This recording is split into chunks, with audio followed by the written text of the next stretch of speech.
खबर शामिल करते हैं पाकिस्तान RI न्यूज़ के ब्यूरो चीफ जिला कसूर चौधरी मोहम्मद अकरम हनीफ फराई की रिपोर्ट के मुताबिक लाहौर स्पीकर मलिक मोहम्मद अहमद खान से साबिक वज़ीर आज़म आज़ाद कश्मीर राजा फरूख हैदर ने वफ़द के हमरा असम्बली चैम्बर में मुलाकात की।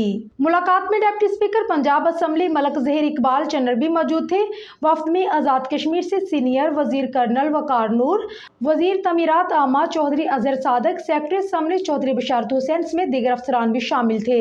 स्पीकर मलिक मोहम्मद अहमद खान ने कश्मीरियों की तरक्की के लिए साबिक वज़ीर आज़म आज़ाद कश्मीर राजा फरूख हैदर की काविशों को सराहा।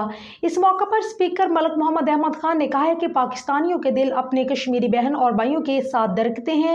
वज़ीर आज़म शहबाज शरीफ के बरवक्त इक़दाम से आज़ाद कश्मीर में अमन अमान की सूरत हाल बेहतर हुई। वज़ीर आज़म शहबाज शरीफ ने कश्मीरी भाइयों के मसाइल के हल के लिए तमाम माली वसाइल फ्राहम किए। यह कैसे मुमकिन है कि आज़ाद कश्मीर में बहन भाई मुश्किल में हो और हम चैन से बैठे। स्पीकर मलिक मोहम्मद अहमद खान ने मजीद कहा है कि पाकिस्तान हमेशा कश्मीरियों के अखलाकी, सियासी और सफारती हमायत जारी रखेगा। इस मौका पर साबिक वज़ीर आज़म आज़ाद कश्मीर राजा फरूख हैदर ने कहा कि मुजफ्फराबाद और लाहौर का ताल्लुक बहुत पुराना है। पाकिस्तान अवाम बिलखसूस लाहौरियों ने हमेशा कश्मीरियों के साथ अपनी वालहाना मोहब्बत का इजहार किया।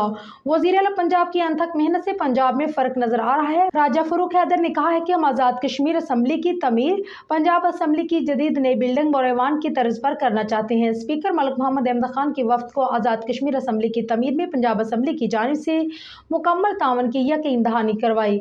बाज़ादा स्पीकर मलिक मोहम्मद अहमद खान ने वफ़द को पंजाब असम्बली की नई बिल्डिंग और ऐवान का दौरा भी करवाया। इस मौका पर जनरल सेक्रेटरी चौधरी आमिर हबीब, स्टाफ ऑफिसर अहमद हुसैन बल्ली और तर्जुमान पंजाब असम्बली राव माजिद अली भी मौजूद थे।